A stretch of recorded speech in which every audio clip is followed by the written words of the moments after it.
Question 13. Show clearly whether the following statement is true or false. If you increase a positive number by 10% and then decrease that new value by 10%, you get back to your original number. So we need to prove whether this is true or false. So we need to give an example. So if you increase a positive number by 10% and then decrease that new number by 10%, does that get back to the original? So let's just take a nice even number to start with. So we could take 10, nice and easy to work with. If I increase that 10 by 10%, so I find 10% first. So to find 10%, I divide the number by 10. So to divide this number by 10, I just get rid of the 0. So 10% of 10 equals 1. So then I've got to add that on to my original 10. So 10 add 1 equals 11. So I have now increased my number of 10 by 10%, because 10% of 10 is 1. Adding those together, because I'm increasing, gives me 11. So now it says if I decrease that new value by 10%, do I get back to my original number? So this is my new value. So I need 10% of 11. So I don't have a 0 to take away here, but I can move the decimal back one place. So if it was 11.0, for example, it would look like this, moving back 1 to give me 1.1. So now it says I have to decrease that by 10%. So I've got 11. If I'm decreasing, I have to take away. So 11 take away 1.1. You can do this on your calculator if you want, because it is the calculator paper, or you can do it in your head. So 11 take away 1 would be 10. Take away 0.1 would be 9.9. Okay, so that there is not going to work, because if I add on 10% to 10, it gives me 11. And then if I take away that 10% again, take away 1.1, it takes me to 9.9. So that would be enough evidence then to say that the statement is false.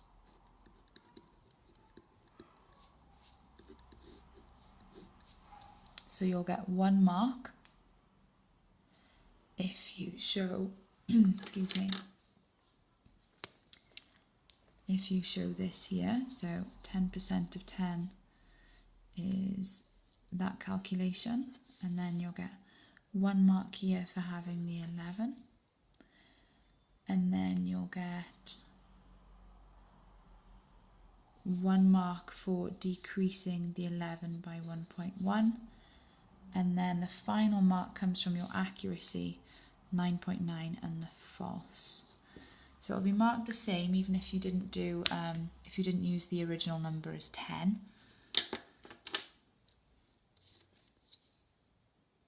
The other way you could do it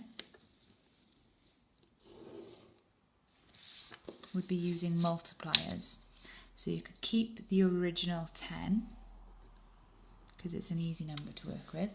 So if you were going to say 10, if I had to increase that by 10%,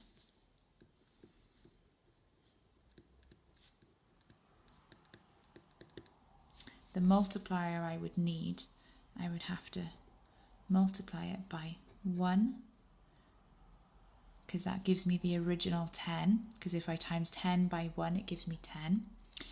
And then I have to add on the 10% then. Well, I need to change that 10% into a decimal.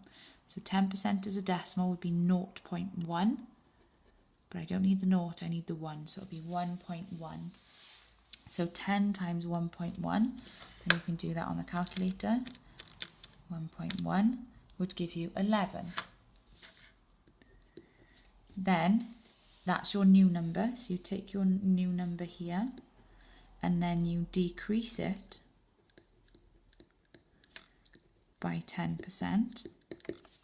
So if you decrease a number, this one's, the multiplier is a little trickier there. If you decrease a number, you need to get the leftovers up to 100%. So instead of 10%, we'd be looking at 90%. And then you turn that into a decimal. So 90% as a decimal would be 0.9. So we times by 0.9. Because we don't want the original 10, the original 11 in our answer, because I'm decreasing it. I'm making it smaller than 11. So I change the percentage. I don't want the 10%, I want the remaining 90%. So divide that by 100 to turn it into a decimal, so 0.9. So 11 times 0.9 would give you 9.9. So now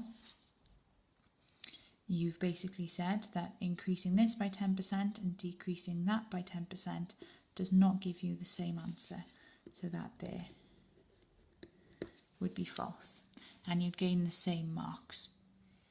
So 1, 2, 3, and then 4.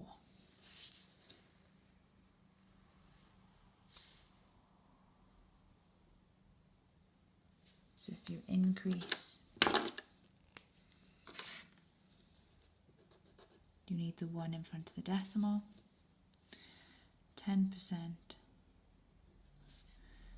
divide by 100 to turn to a decimal. Now to decrease, you have to have 0 point something. So you need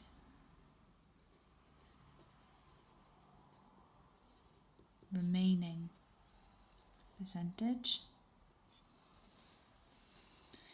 100%, take away 10%, and then turn that into a decimal